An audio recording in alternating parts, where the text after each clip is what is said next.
क्या आप कल्पना कर सकते हैं कि आज की आधुनिक तकनीक, क्रेन और 3D लेजर मैपिंग के बिना 1200 साल पहले एक पूरी पहाड़ी को काटकर एक भव्य मंदिर बनाया गया?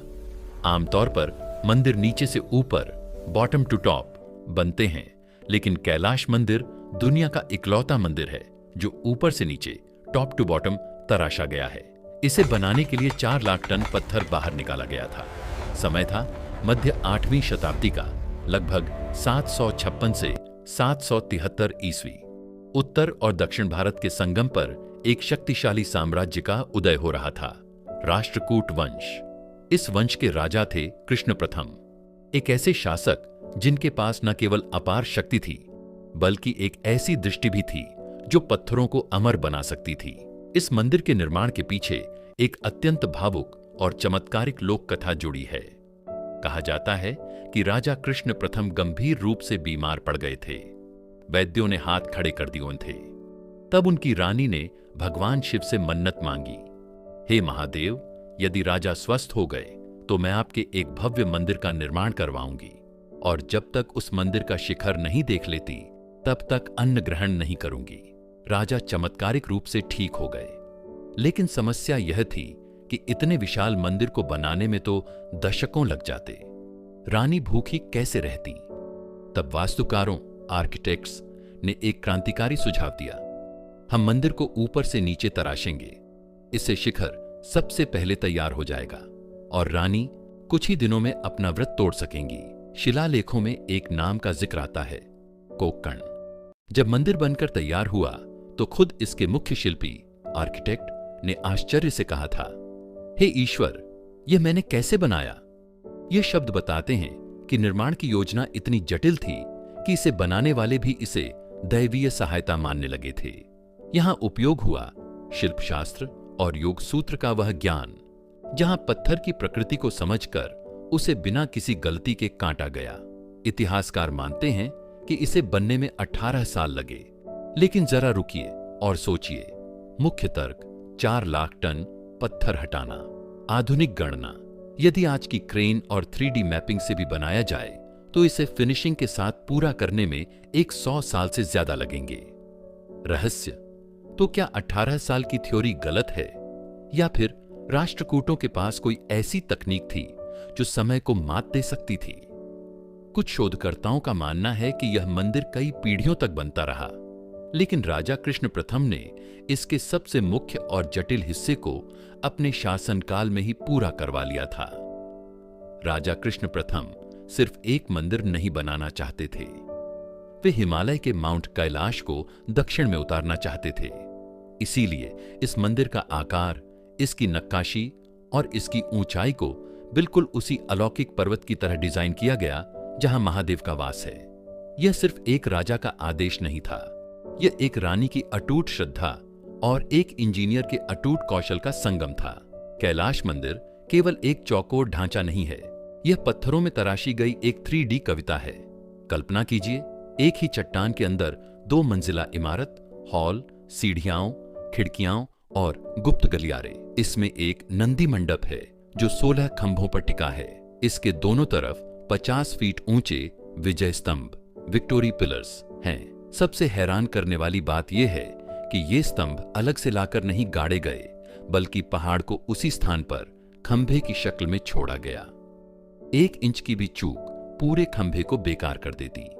जब आप मंदिर के निचले हिस्से को देखते हैं तो आपकी सांसें थम जाती हैं। मंदिर के चारों ओर विशालकाय हाथियों की एक पूरी फौज तराशी गई है। ये हाथी इस तरह बनाए गए हैं जैसे वे पूरे मंदिर को अपनी पीठ पर उठाए हुए हों। वैज्ञानिक दृष्टिकोण से इन हाथियों को आधार पर रखने का एक बड़ा कारण स्ट्रक्चरल इंटीग्रिटी भी था। इन्होंने मंदिर के ऊपरी भारी मलबे के दबाव को समान रूप से वितरित, डिस्ट्रीब्यूट करने का काम किया। कलात्मकता यह है कि हर हाथी की मुद्रा अलग है। कुछ शांत खड़े हैं, कुछ युद्ध की मुद्रा में हैं। 1200 साल की बारिश, धूप और औरंगजेब के प्रहारों के बाद भी ये हाथी आज भी वैसे ही खड़े हैं। नंदी मंडप और मुख्य मंदिर को जोड़ने के लिए पत्थर के ब्रिज, पुल बनाए गए हैं। आज के समय में 2 इमारतों के बीच पुल बनाना आसान है, लेकिन एक ही पत्थर को बीच से खाली करके नीचे जमीन छोड़कर हवा में पुल बनाना, यह उस समय के इंजीनियरों के एडवांस्ड मैथमेटिक्स का प्रमाण है।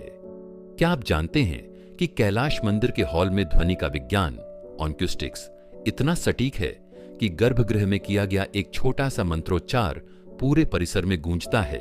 पत्थरों को इस कोण एंगल पर तराशा गया है कि वे ध्वनि को अवशोषित अब्सॉर्ब करने के बजाय उसे रिफ्लेक्ट और एम्प्लीफाई करते हैं। यह आज के आधुनिक ऑडिटोरियम की तकनीक है जिसे हमारे पूर्वजों ने 8वीं शताब्दी में ही सिद्ध कर लिया था।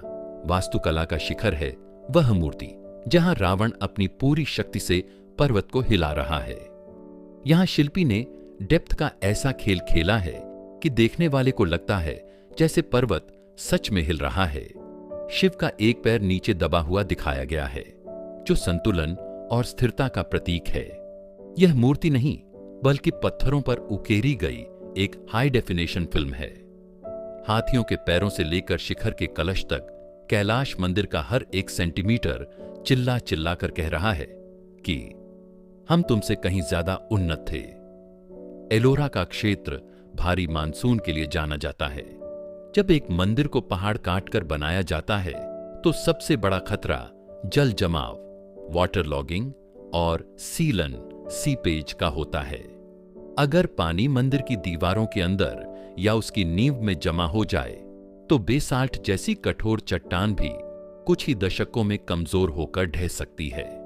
सवाल, लेकिन कैलाश मंदिर 1200 सालों से खड़ा है, कैसे?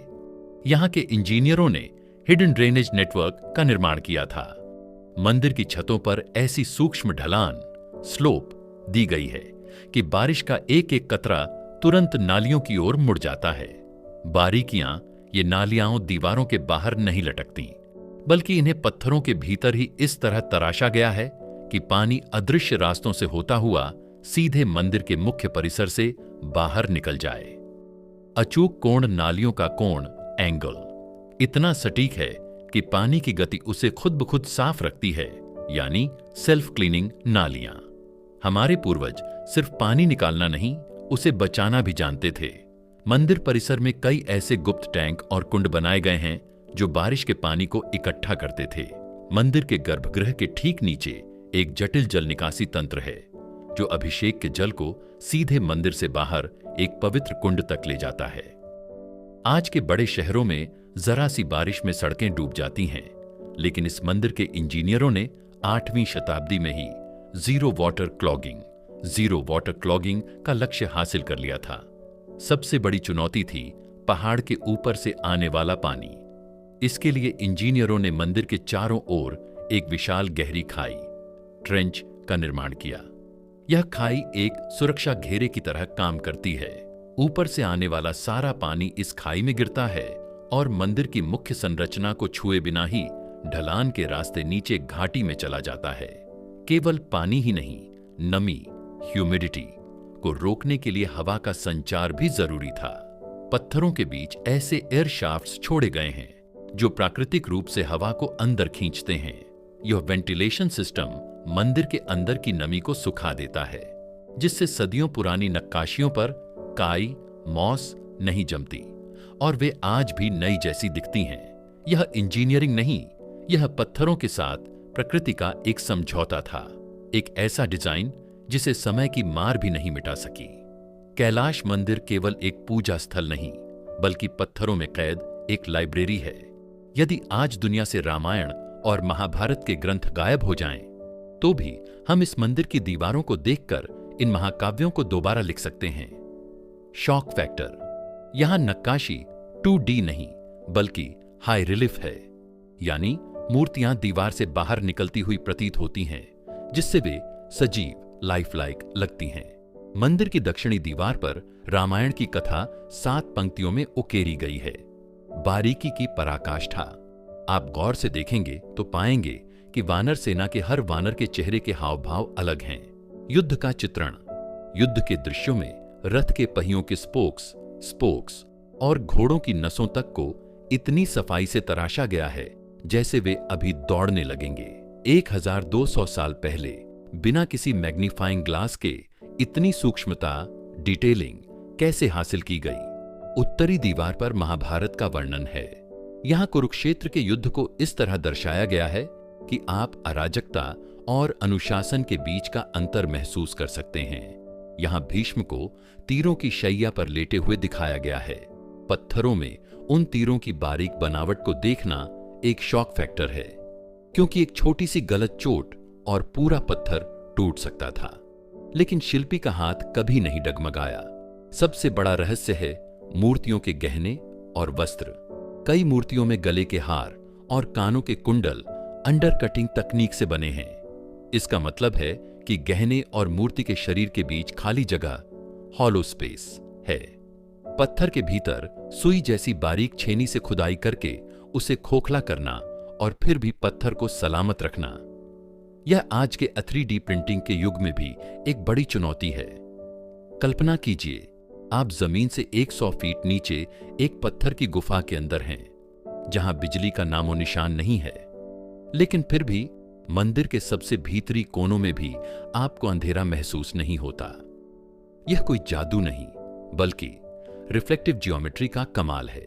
मंदिर की दीवारों और गलियारों को ऐसे कोण, एंगल पर तराशा गया है कि वे प्राकृतिक दर्पण, नेचुरल मिरर्स की तरह काम करती हैं। सूरज की रोशनी एक दीवार से टकराकर दूसरी पर जाती है और इस तरह प्रकाश की एक श्रृंखला, चेन बनती है जो मंदिर के अंतिम छोर तक उजाला पहुंचाती है।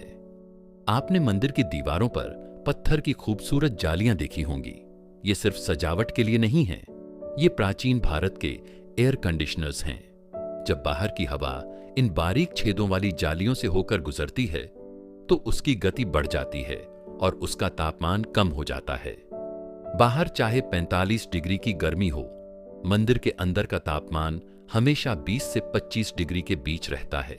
ठोस चट्टान का थर्मल मैस और ये जालियां मिलकर मंदिर को प्राकृतिक रूप से ठंडा रखती हैं। मंदिर के ऊपर से नीचे तक कई ऐसे एयर शाफ्ट्स छोड़े गए हैं जो दिखाई नहीं देते। इनका काम है गर्म हवा को बाहर निकालना। चूंकि गर्म हवा हल्की होकर ऊपर उठती है, ये शाफ्ट्स उसे छत के रास्ते बाहर निकाल देते हैं और नीचे जालियों से ताजा ठंडी हवा अंदर आती रहती है। यह नेचुरल कन्वेक्शन की तकनीक आज के मॉडर्न आर्किटेक्चर में उपयोग की जाती है।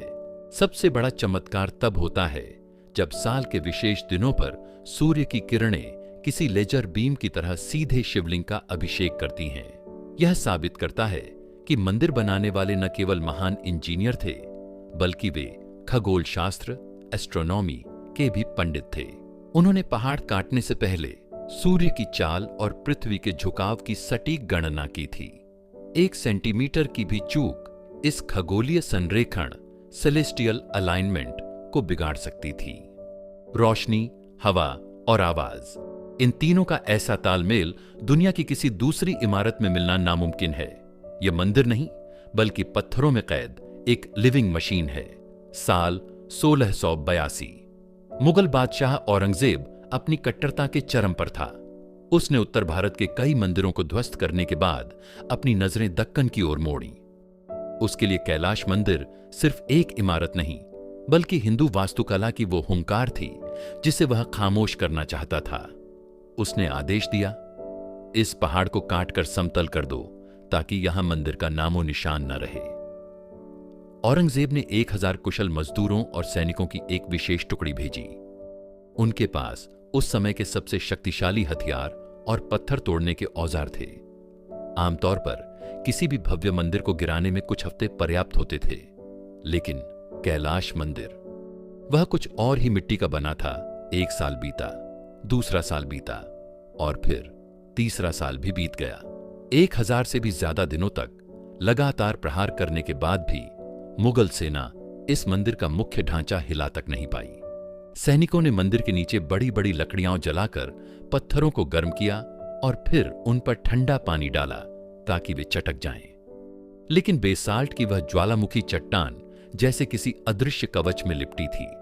नतीजा, 3 साल की पूरी ताकत लगाने के बाद वे केवल कुछ हाथियों की सूंड तोड़ पाए और कुछ बाहरी मूर्तियों को खंडित कर सके। मुख्य शिखर वे विशाल स्तंभ और गर्भगृह वैसे ही अडिग खड़े रहे। अंततः इतिहास में पहली बार औरंगजेब को अपनी हार स्वीकार करनी पड़ी और उसने सेना वापस बुला ली। जब आधुनिक पुरातत्वविदों, आर्कियोलॉजिस्ट्स और इंजीनियरों ने कैलाश मंदिर का बारीकी से अध्ययन किया तो उनके पास उत्तर से ज्यादा सवाल थे। सवाल यह है कि 18 साल में 4 लाख टन पत्थर हटाना आज की मशीनों के लिए भी असंभव है, तो 8वीं शताब्दी में यह कैसे हुआ? आधुनिक शोध के अनुसार कुछ वैज्ञानिकों का कहना है कि यहां साउंड टेक्नोलॉजी का उपयोग हुआ होगा, जहां मंत्रों या ध्वनि तरंगों के माध्यम से पत्थर की आणविक संरचना, मोलिक्यूलर स्ट्रक्चर को बदल दिया जाता था ताकि उसे मक्खन की तरह काटा जा सके। पश्चिमी शोधकर्ता जैसे एरिच वॉन डेनिकेन ने दावा किया कि यह मंदिर इंसानों ने नहीं बल्कि एलियंस ने बनाया था। उनका तर्क है कि इतनी सटीकता, प्रिसिजन केवल लेजर तकनीक से ही संभव है। लेकिन भारतीय विद्वानों का तर्क इससे कहीं अधिक गहरा है। वे इसे भौम अस्त्र या पाषाण कर्तक जैसे प्राचीन यंत्रों का कमाल मानते हैं, जिनका जिक्र हमारे लुप्त हो चुके शिल्प शास्त्रों में मिलता है। हालिया शोध में मंदिर के नीचे कुछ ऐसी गुप्त सुरंगों का पता चला है जो बहुत संकरी हैं और जहां ऑक्सीजन की मात्रा न के बराबर है। कुछ लोगों का मानना है कि ये सुरंगें मंदिर के नीचे बनी एक अंडरग्राउंड सिटी या प्राचीन लैब तक जाती हैं, जहां इस मंदिर को बनाने वाली तकनीक छिपी हो सकती है। सरकार ने सुरक्षा कारणों से इन सुरंगों को बंद कर दिया है, जो रहस्य को और गहरा बनाता है। क्या यह सिर्फ पत्थर है या किसी खोई हुई अति आधुनिक सभ्यता का बचा हुआ आखिरी प्रमाण? कैलाश मंदिर यह सिर्फ पत्थर का एक ढांचा नहीं है, यह हमारे पूर्वजों द्वारा समय की छाती पर लिखा गया एक ऐसा सवाल है जिसका जवाब आज का आधुनिक विज्ञान पिछले 200 सालों से ढूंढ रहा है। हमने चांद पर कदम रखे, हमने समंदर की गहराइयां मापी, लेकिन हम आज भी एलोरा की इन गुफाओं में छिपे उस इंजीनियरिंग जीनियस को पूरी तरह डिकोड नहीं कर पाए। सोचिए, अगर आज हम दुनिया की सारी बड़ी कंपनियों, सुपर कंप्यूटर्स और आधुनिक मशीनों को लगा दें, तब भी क्या हम एक पूरी पहाड़ी को ऊपर से नीचे काटकर ऐसा मंदिर बना पाएंगे जिसमें एक भी जोड़ ना हो? आधुनिक सिविल इंजीनियर्स का मानना है कि आज की तकनीक के साथ भी इसे बनाना लगभग असंभव है। तो फिर सवाल उठता है, हम विकसित हो रहे हैं या हम उस महान प्राचीन ज्ञान को खो चुके हैं जिसने इस असंभव को संभव बनाया था? क्या 1200 साल पहले का भारत हमसे कहीं ज्यादा आधुनिक था? यह मंदिर गवाह है उस श्रद्धा का जिसने औरंगजेब के हजारों सैनिकों के हथौड़ों को थका दिया। यह प्रमाण है उस तकनीक का जिसे कुछ लोग एलियंस की देन कहकर छोटा करना चाहते हैं। लेकिन सच यह है कि कैलाश मंदिर किसी बाहरी दुनिया का नहीं, बल्कि भारत की योग शक्ति और शिल्प शास्त्र का सर्वोच्च प्रमाण है। यह वह समय था जब भारत पूरी दुनिया का ज्ञान गुरु था। अगली बार जब कोई आपसे कहे कि भारत हमेशा से पिछड़ा था, तो उसे कैलाश मंदिर की एक तस्वीर दिखा दीजिएगा। यह मंदिर हमें याद दिलाता है कि इंसान की कल्पना के आगे पहाड़ भी छोटे पड़ जाते हैं। अगर आपको हमारे पूर्वजों का यह चमत्कार गर्व से भर देता है, तो इस डॉक्यूमेंट्री को हर भारतीय तक पहुंचाए, क्योंकि यह सिर्फ एक मंदिर नहीं, हमारी खोई हुई महानता का प्रमाण है।